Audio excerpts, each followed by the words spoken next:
businesses coming back to the United States so that they don't have to pay tariffs. And I think also because of November 5th, the election, they're very happy.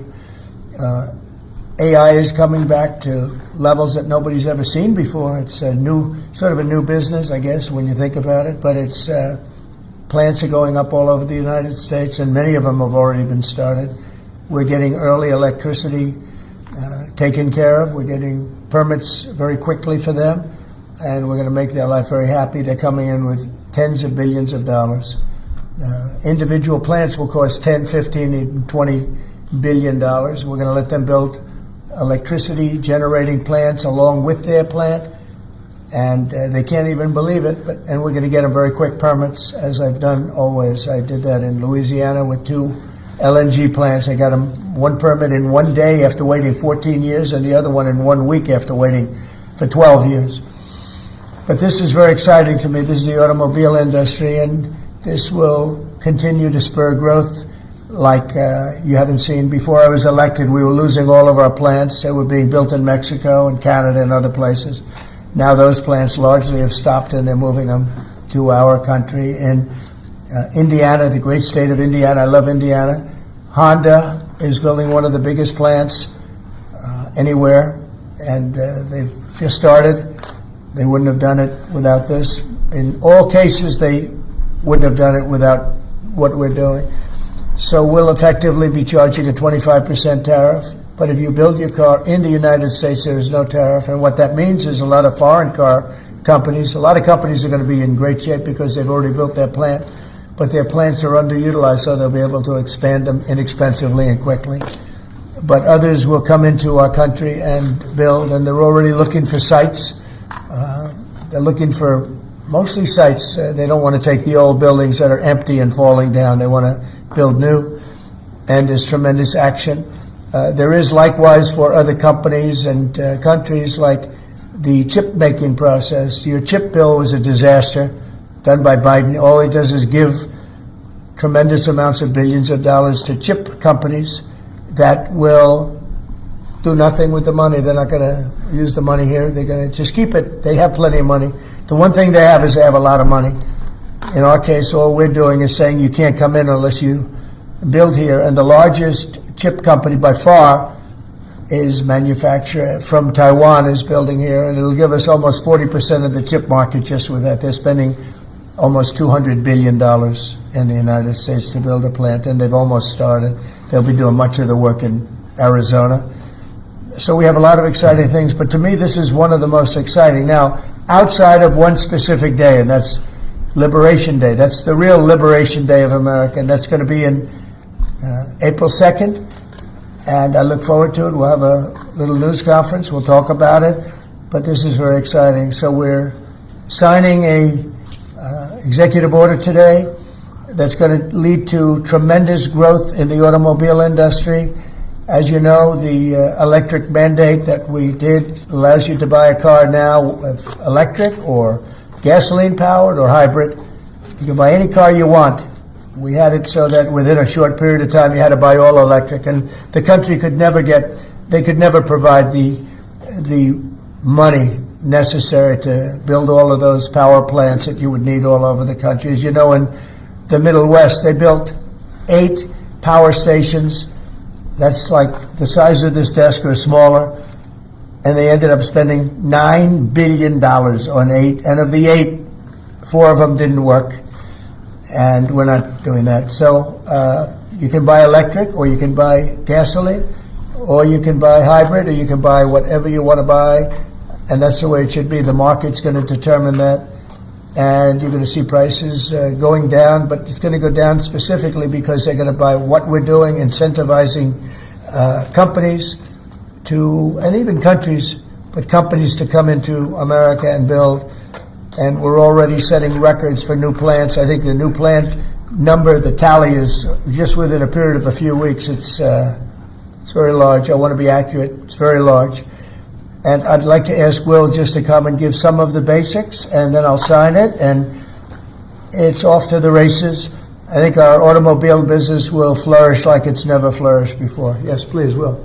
Thank you, sir. As you stated, we've prepared for your attention a proclamation imposing a 25% tariff on foreign-made cars and light trucks. This is in addition to tariffs that are already in place on those goods.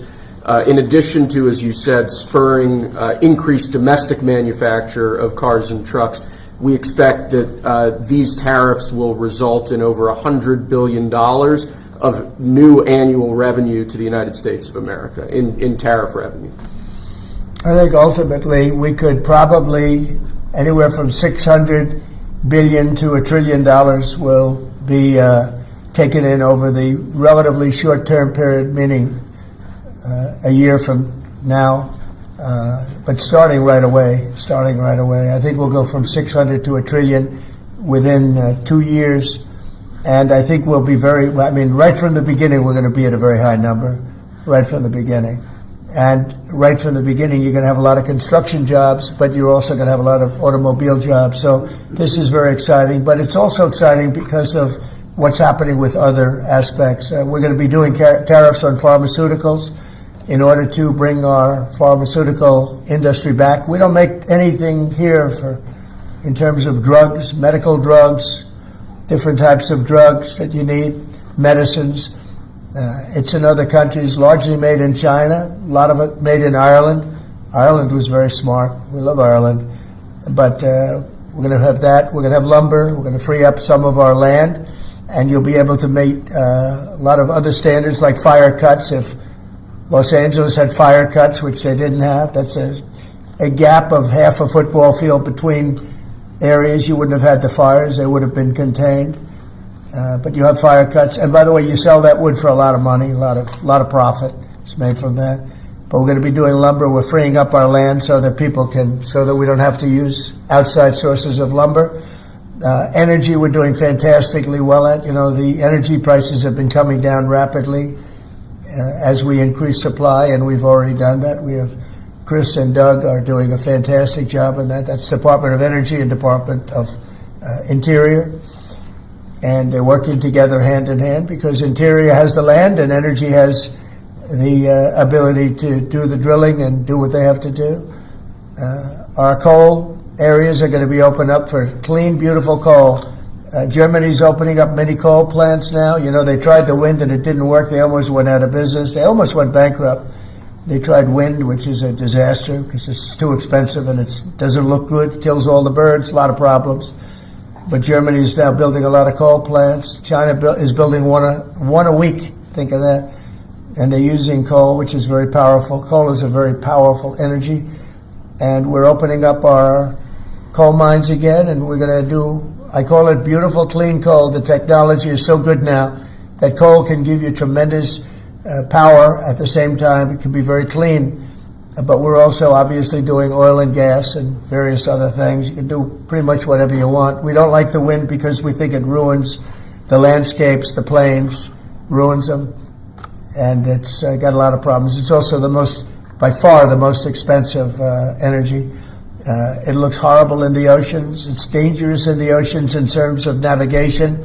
And if you look at what's happening with whales, in one area, they lost 2 whales, like in 20 years, washed ashore, and this year they had 17 wash ashore.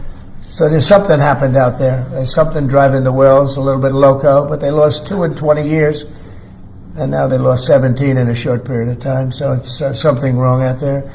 So this is very exciting. This is going to lead to the construction of a lot of plants, and in this case, auto plants. And you're going to see numbers like you haven't seen, both in terms of employment. It takes a little while. You're going to have great construction numbers initially, and then ultimately you're going to have a lot of people making a lot of cars. And one other thing, we have the Speaker of the House with us, who's doing a fantastic job. And where's Mike?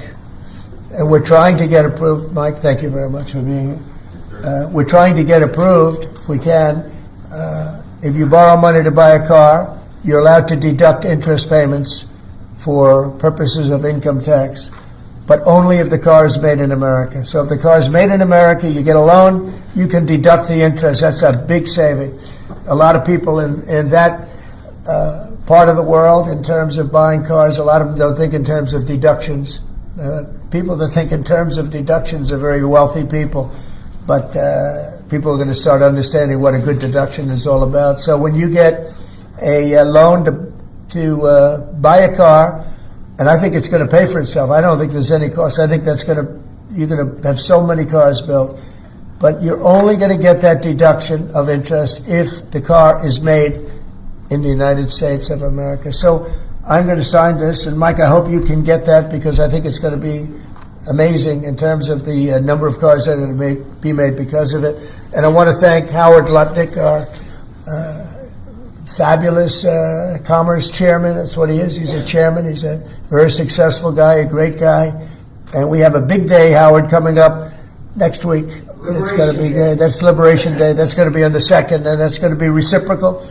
And I think people will be impressed. We're going to be very fair. We're going to be very nice, actually. We have not been treated nicely by other countries, but we're going to be nice. So I think people will be pleasantly surprised, but it's going to make our country very rich, because we're the piggy bank that everybody steals from, and they've been doing it for many years, for decades, so we're not going to let it happen. So, but we're going to treat people very nicely. We're going to treat other countries very, very nicely, and I think it's going to have a very positive effect on everybody, including those other countries. So I'll sign this, and we will see you again on April the 2nd.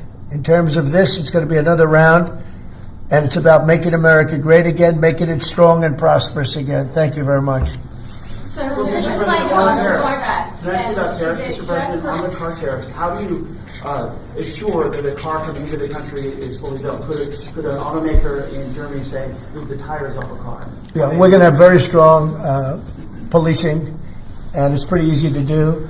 If parts are made in America and a car isn't, those parts are not going to be taxed or tariffed. And we'll have very strong policing as far as that's concerned. For the most part, I think it's going to lead cars to be made in one location. You know, right now, a car would be made here, sent to Canada, sent to Mexico, sent all over the place. It's ridiculous. So this is a very simple system. And the beauty of the 25, it's one number. It's not up or down depending on the cost of the car. It's one number. And that number is going to be used to reduce debt greatly in the United States and to build things, reduce taxes. I mean, basically, I view it as reducing taxes and also reducing debt. And within a fairly short period of time, I think we're going to have a balance sheet that's going to be outstanding. Yeah. How do you assure Americans then that this will not cause a long-term increase in prices? Well, look, I think we're going to have a market the likes of which nobody's ever seen before, not in this country. You know, we had the best market ever in my first term. It was the strongest market ever, the best economy ever. And I think I think this blows it away. But this is something that people have wanted to do, presidents have wanted to do for a long time. A lot of them didn't understand it. It wasn't a priority for them. But foreign countries understood it very well. And they've really ripped us off at levels that nobody's seen before. But that's not going to happen. Mr. President, is this for today or on April 2nd? Say it? Do these auto tariffs go into effect today or on April 2nd? They go into effect on April 2nd. We're signing today. It goes into effect April 2nd. We start collecting on April 3rd. Mr. President, do you have any more sectoral tariffs that are coming in on April 2nd? What does that mean? Any more tariffs on any other sectors on April 2nd, for example, chips or pharmaceuticals? Not then, but we will be putting a tariff on lumber. We, as you know, have a tariff already on steel and on aluminum of 25%, and we're taking in tremendous amounts of dollars. More importantly, our steel factories and aluminum factories are roaring. They're starting to roar. They're building new ones. I just heard from Nucor, which is a big company, a very big steel company, and they're building a massive plant for steel that they wouldn't build without this. So you're going to see things that are going to be actually amazing. And I think you already have. You know, we've had some news conferences where I can't have enough. They want to do news conferences where they announce they're going to spend $20, $30, $40 billion. But Apple, as an example, is spending $500 billion. Okay. Any other? On the Signal chat, Senator Roger Wicker. Hold on one second. Go ahead. Reciprocal tariffs next week. Will those be immediately effective April 2nd on all countries, or will you focus on the worst offenders? No, we're going to make it all countries. and we're going to make it very lenient. I think people are going to be very surprised. It'll be, in many cases, less than the tariff that they've been charging us for decades. So I think people are going to be very, very surprised. Why is On these that? auto tariffs, I think they'll be pleasantly surprised. I don't know. I think we're trying to keep it somewhat conservative. And on these auto tariffs, we saw obviously the NASDAQ 100 go down 2% at close, S&P 500 down 1%. What are you concerned Is that about today? that market reaction? Today? Yes, sir. I didn't say that. I want to see the jobs. I want to see that'll all take care of itself. That could take care of itself in 1 day, 2 days, or 1 week. Are there any conditions under which you'd remove these auto tariffs, sir, or is this permanent for the rest of your term in office? Oh, this is permanent. Yeah, 100%. Yeah. Are you on the auto tariffs? Did Elon Musk advise you at all on these auto tariffs? No, because he may have a conflict, so we don't talk. I've never talked to him. Elon's amazing. He's never asked me for a favor in business whatsoever. I'm actually a little surprised by it. I might do it, I might not do it. I do what's right, and he'd want me to do what's right. No, he's a patriot. He has never, these are big deals we're talking about. This is probably nothing like this. And I've never had Elon come and say, would you do me a favor with the mandate or the electric mandate or anything. He's never asked me for anything. Sir, also, what's your response to Republican lawmakers who have said today that your administration should take more accountability and not downplay what's happened with the signal that we've seen in these messages today? Well, I don't know about downplaying. The press upplays it. I think it's all a witch hunt, that's all. I think it's a witch hunt. I wasn't involved with it. I wasn't there, but I can tell you the result is unbelievable because the Houthis are looking to do something. They want to know, how do we stop? Can we have peace? The Houthis want peace because they're getting the hell knocked out of them. It's been very, very strong. The Houthis are dying for peace. They don't want this. And they're bad. Look, they were knocking ships out of the ocean. We had in the Suez Canal, they only have about 20% of the ships going through. They have to go through a different way, which takes weeks of travel. And that really affects commerce. But the Houthis have been hit hard and they want to negotiate peace. But I don't think they're quite ready. Classified that was shared? Say it? Do you still believe nothing classified was shared? Well, that's what I've heard. I don't know. I'm not sure. You'll have to ask the various people involved. I really don't know. I can only tell you this. You don't want to talk about it. The Houthis have been horrible to the world. What they've done, killed a lot of people. They knocked down a lot of ships and planes and anything else. It's not just the ships. And they have been hit. They have been hit harder than they've ever been hit. And they want us to stop so badly. And they've got to stop. They've got to say no mas. But I can only say that the attacks, it's attacks every day, every night. It's not just the one. You're talking about one. The attacks have been very successful, even beyond our wildest expectations. We've hit them very hard, very successfully. And we're going to do it for a long time. We're going to keep it going for a long time. Senate Republicans have said that they have formally asked the administration for an Inspector General report on the signal issue. Will you agree to that? It doesn't bother me. I don't know. I want to find if there's any mistake or if a signal doesn't work. It could be that signal is not very good. It's a company. Maybe it's not very good. I think we'd rather know about it now. There was no harm done because the attack was unbelievably successful that night, and it has been unbelievably successful every single night for the last 4 or 5 nights. So, and that's the thing that you should be talking about. This is something that should have been done by sleepy Joe Biden, but he was asleep at the wheel other than when it came to stealing money, of course. Joe Biden should have done this attack on Yemen, which is basically a certain group within Yemen, the Houthis, and this should have been done by Joe Biden, and it wasn't. And that's caused this world a lot of damage and a lot of problems. He's responsible, but he's also overseeing the investigation to find out what went wrong. Maybe who's responsible? Mike Waltz says that he's responsible. Well, yeah, Mike Waltz, I guess he said he claimed responsibility, I would imagine. It had nothing to do with anyone else. It was Mike, I guess. I don't know. I was told it was Mike. But again, the attacks were unbelievably successful, and that's ultimately what you should be talking about, I think. Mike he took responsibility for it. Should Secretary his position over this? Say it? Should Secretary Hegseth consider his position over the signal. Hegseth is doing a great job. He had nothing to do with this. Hegseth. Hegseth. How do you bring Hegseth into it? He had nothing to do with it. Look, it's all a witch hunt. Here we are talking about some of the greatest business deals ever made. The greatest companies in the world are moving into the United States, and you want to ask about whether or not Signal works. I don't know that Signal works. I think Signal could be defective, to be honest with you. And I think that's what we have to, because you use Signal, and we use Signal, and everybody uses Signal, but it could be a defective platform, and we're going to have to find that out. Have you been briefed about soldiers in Lithuania? Say it. Have you been briefed about the soldiers in Lithuania who are missing? No, I haven't.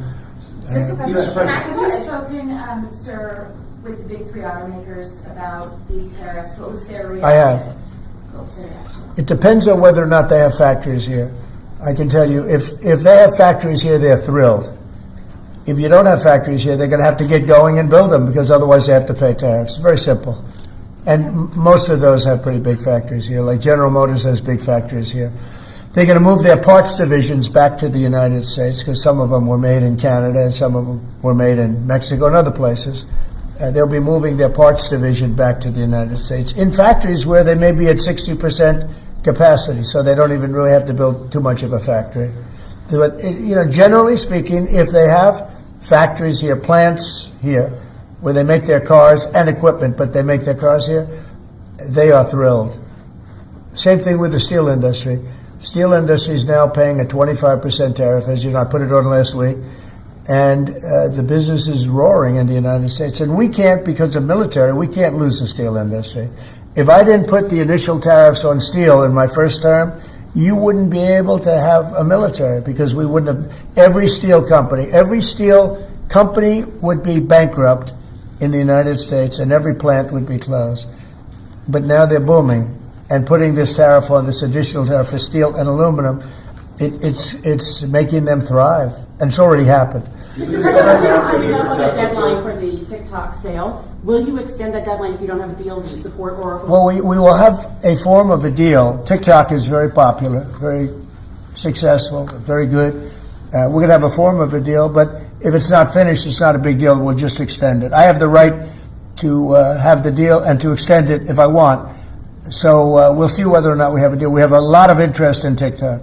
Is there a way for a U.S. company to operate it and ByteDance to still have a share of the algorithm? Well, there are numerous ways you can buy TikTok, and we will find the one that's best for the country, for our country. I'm worried about our country more than anything else with respect to TikTok. And China is going to have to play a role in that, possibly, in the form of an approval, maybe. And I think they'll do that. Maybe I'll give them a little reduction in tariffs or something to get it done, because every point in tariff is worth more money than TikTok, if you think. Every point. Tariff is a much bigger world, and TikTok is big. But every point in tariffs is worth more than TikTok. So in order to get China to do, maybe I'd give them a reduction in tariffs, as an example. Sounds like something I'd do. Do you think these tariffs are going to be good for Tesla, sir? Good for who? Tesla, which makes it Well, he is a fantastic Tesla. Will tariffs be good? I think they may. It could be a net neutral, or they may be good. He has a big plant in Texas. He has a big plant in California. And anybody that has plants in the United States, it's going to be good for, in my opinion. Mr. President, the European You want to Union is return working. education control to the states. How would you handle it if a state like California were to put in place education policy? I haven't seen a mask in so long. You're wearing a mask. So nice of you. I haven't seen anybody wearing a mask in a long time. It's good. You feel more comfortable, right? Good. That's good. So go ahead. You said you want to return education control to the states. How would you handle it if a state like California were to put in place education policies you disagree with? Well, I think that California is going to be tougher, because they're doing badly on everything they do. Everything they touch turns bad. So a place like California would be tougher for education. But what I would see with California is you'd have a Los Angeles department, and you'd have Riverside. You'd go to various places. And I think you'd have some great areas in California, and then you'd have some, like everything else, that doesn't work so well. But ultimately, I think it would be very successful. I think in New York, as an example, you'd go to Long Island, Westchester, you may have Nassau County, Queens County. You'd break it up in certain ways So they'd have maybe 5 departments, because of the size, they'd have 5 departments instead of 1. A state like Iowa, you'd have 1. And I mean, they're just chomping at the bit to get going. So many states are chomping at the bit to get education, and it's going to happen fast, to get the education